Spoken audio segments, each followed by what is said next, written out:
Hello and welcome. My name is Robin Duke-Woolley. I'm the CEO of Beecham Research. We are an analyst in the machine-to-machine market. And I'm here in this lovely city of Rome to interview Oozi Cats, who is the CEO of Telit Communications PLC, about their recent acquisition of the Motorola M2M business.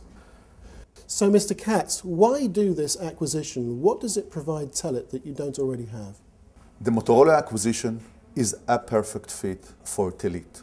The Motorola acquisition is basically allowing us to grow our position in the market, cross probably by some points the 20% threshold in terms of worldwide global market share, and actually become part of the three and only three global leaders holding just about 70% of the market, of the part that is enabling actually the M2M market from cellular connectivity point of view. Those 70%, I assume, are very close to 100% from the industrial side of the M2M market, and therefore I believe it brings Telit to the front end of such market. We are the one consolidating in that market.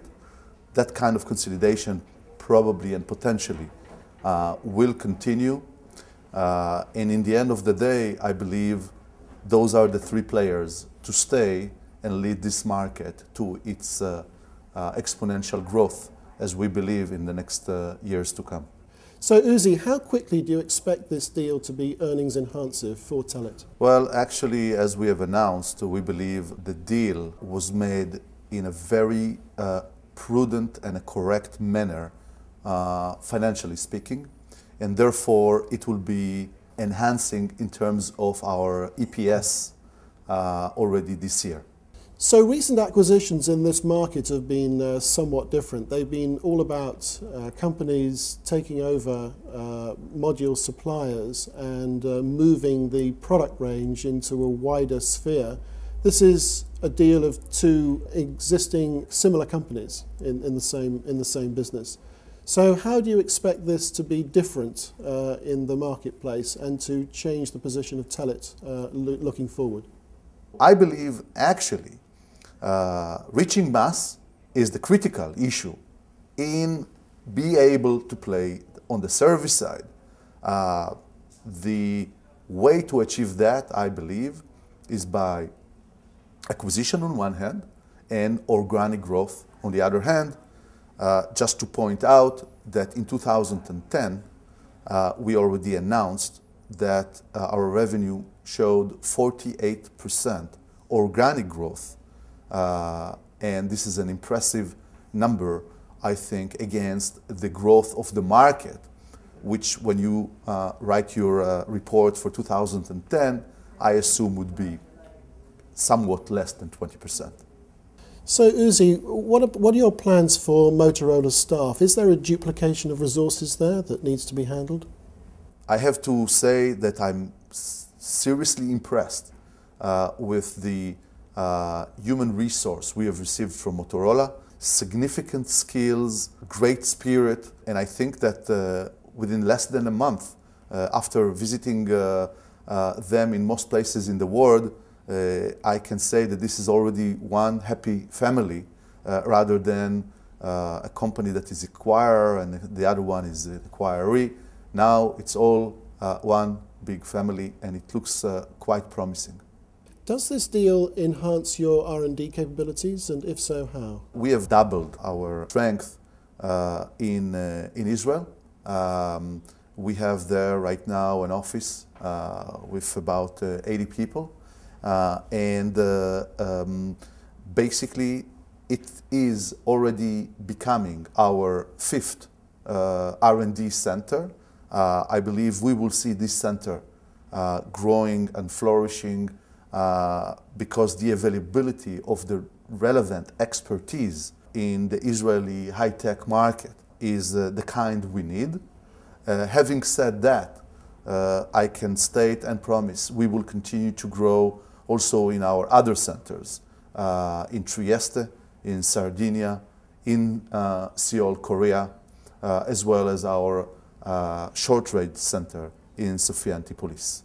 How will Telit deal with Motorola clients and Motorola products? Will you continue with those and provide the sort of support that they need looking forward? For sure. As I said, we have full intention to continue and manufacture and sell the old or the new Motorola existing line of product as long as it's physically possible. And that is in order to give the as great as possible service to the Motorola customers. I would like to remind you, Robin, that one of the unique selling points of Telit since our inception was, in a way, never-ending life of a product, reverse compatibility, family concept, pin-to-pin, easy migration, but trying to avoid migration as much as possible. What are your ambitions for the business over the next 3 years, say? Telit have grown organically 48% in 2010, with my estimation for the market to grow under 20. So we keep taking market share, we keep growing. I think there is no reason for this to change, and I think 2011 will be exactly the same also from the organic side of the business, as well as 12 and 13. And therefore I believe that within a quite short period of time, Telit will become, as we have planned and as we've mentioned many times before, number one, the market leader in M2M, a very, very focused player that already have the capacity to provide customers all wireless technologies for M2M activities, if it's a GSM, GPRS, CDMA, EVDO, UMTS to its generations, as well as short range such as Zigbee, wireless mesh, MBUS, and so on. So thank you, Oozi, that's very interesting. Let's agree to meet again in 12 months' time and see if there really was a perfect fit here. Robin, thank you very much. And next time, maybe in the UK, or you would love to join us here in Sun, I'm sure we will be able to give you the news of being able to stand for our statements today. Thank you. And thank you very much for listening.